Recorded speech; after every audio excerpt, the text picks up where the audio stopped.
Hey guys, I want to chat a little bit about the holidays. I know it's that time of year again, and I know this can be a really tough time for most of us.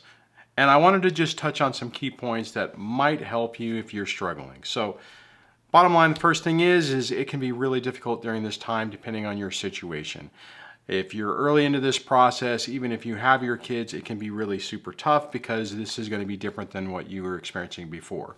If you don't have your kids, then it's going to be a very difficult reminder of the what you're dealing with, and the loss that you're going through because of this situation can bring up a lot of sorrow, depression, anger, all those different things that are all valid feelings. They're not. I'm not trying to say that they're invalid, but you have to keep everything in context to help you through this. So the main thing is, if you're struggling with this, remember to take things slow. Don't try to force anything. One of the things that can really happen easily, and this is something that I struggled with early on in this, is just feeling overwhelmed and then getting into this feedback loop to where you start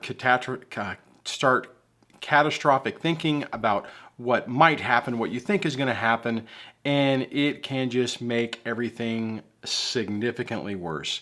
Whatever anger you're feeling can be expanded. Whatever depression can be made, more depressing. I mean, it's one of those things where everything can feel and completely overwhelming. The main thing to remember on this is that what is going on right now in this particular moment doesn't necessarily mean it's going to be what's going to be happening forever. This is really tough if you're dealing with a situation where you're in active parental alienation.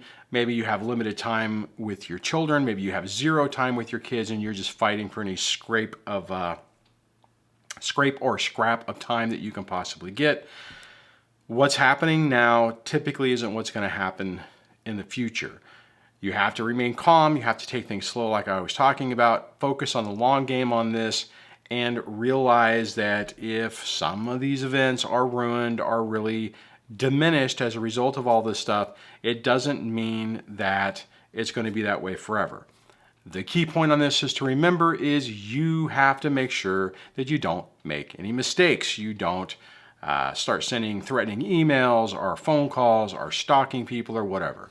If you have a crappy court order or a crappy temporary order, just follow it.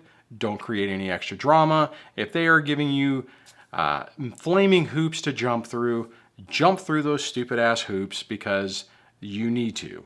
It's just part of this process. If you can keep your head down and focused. I've known a lot of people through the course of running this channel that they have had, I've known people who haven't seen their children for like 300 days or even over a year, and then finally they get a breakthrough in family court because it works so damn slow to where they finally make some changes.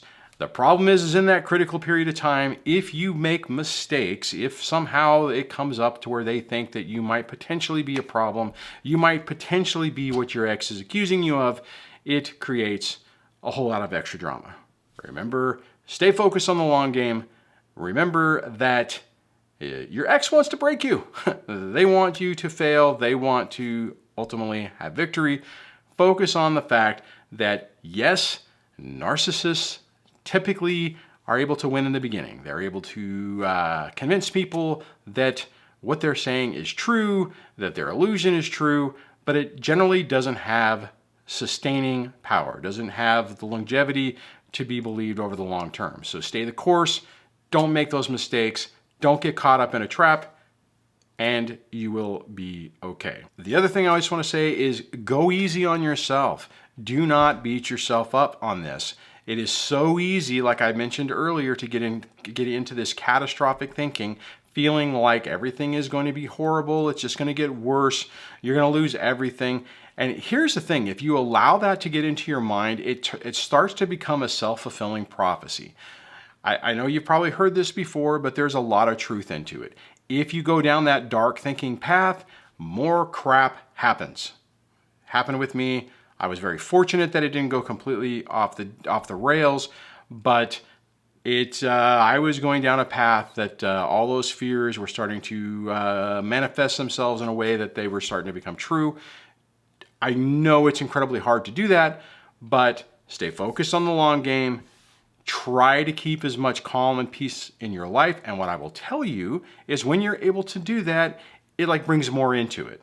There will be tests. There will be the universe will throw little roadblocks in your way to see, to check your progress and to see if you really believe what you're starting to try to change yourself to believe.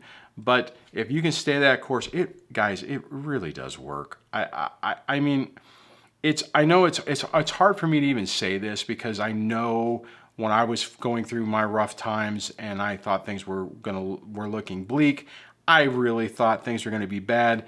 Had a few things gone differently, I probably could have easily gotten that catastrophic thinking, and it just doesn't help you. If you can stay focused on the potential for a positive outcome, even though it's maybe not the outcome you would have ever anticipated, it can really, really help you. If you know of some things that have helped you that you would like to share, or I wish you would share, to other people to help them understand what other people have gone through and some different things that they've done. Like for instance, if everything is reminding you of the past, I've had people say before that they replace those memories with different things, or they go to different places where they used to go, but they make new memories to overwrite the old memories. What you don't want to do is go to the same restaurant and sit there and feel completely horrible because it's reminding you of a past time whenever you had gone there. So I don't know if that makes any sense, but I would love to hear your thoughts about that in the comments below. If you know anybody who could use this video at this time of year, please share it with them to hopefully give them a little bit of glimmer of hope or potential of hope in the future. And I'll catch you on the next video. Take care.